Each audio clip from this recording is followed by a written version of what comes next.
Sabemos que o discurso de ódio é um problema. Seria o meio de violência mais presente na sociedade atualmente. Além disso, ele pode ser visto por diversos pontos de vista, sejam eles profissionais ou pessoais. Portanto, acerca do discurso de ódio, trouxemos o ponto de vista profissional e pessoal de uma advogada. Eu sou a Lara, eu tenho 23 anos e eu sou advogada. Eu me formei aos 21 e recentemente eu tirei a minha OAB. Eu já trabalhei em alguns órgãos públicos e também em escritórios particulares, mas agora de fato eu estou iniciando a minha carreira jurídica na advocacia. A atual advogada Lara Souza, tendo experiências no meio jurídico, irá nos responder algumas perguntas acerca do discurso de ódio. Confira a seguir. O que você descreveria como discurso de ódio do ponto de vista jurídico, acerca da advocacia e do direito? Bom, eu acredito que o discurso de ódio nasce através de uma divergência de opiniões. Ou seja, quando duas pessoas não concordam com uma determinada situação, coisa ou enfim, e uma delas tenta usar de discurso agressivo, violência, calúnia, difamação para impor aquilo que ela acredita, defende perante a outra pessoa. É aí que nasce o discurso de ódio. Ainda tratando-se da lei, haveria uma punição a quem comete o discurso de ódio? Felizmente, a gente tem punição legal, para os crimes relacionados ao discurso de ódio. Vai depender de como esse crime se deu e para quem ele foi direcionado. Então, quando é cometido racismo, a gente tem o tipo penal de racismo no nosso Código Penal. Quando é cometido calúnia, difamação, também é previsto no nosso Código Penal. Quando esse discurso de ódio, ele ultrapassa e vai para a violência, a gente também tem previsto no nosso Código Penal.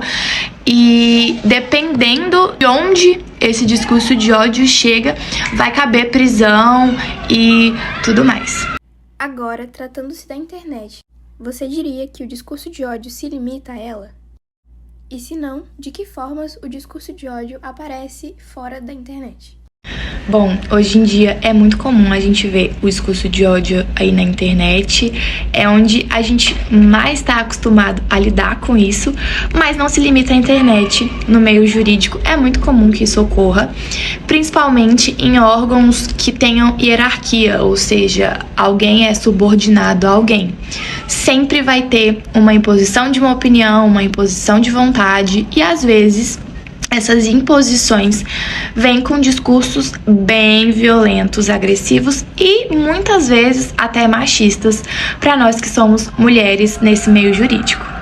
Em várias áreas a gente encontra, mas a internet ela incitou isso. Ela deu uma liberdade para que as pessoas falassem o que elas pensam, sem ponderar. Dentro da internet podemos presenciar as fake news, ou seja, as notícias falsas. Nesse contexto, você diria que as notícias falsas podem acentuar ou até mesmo causar o discurso de ódio?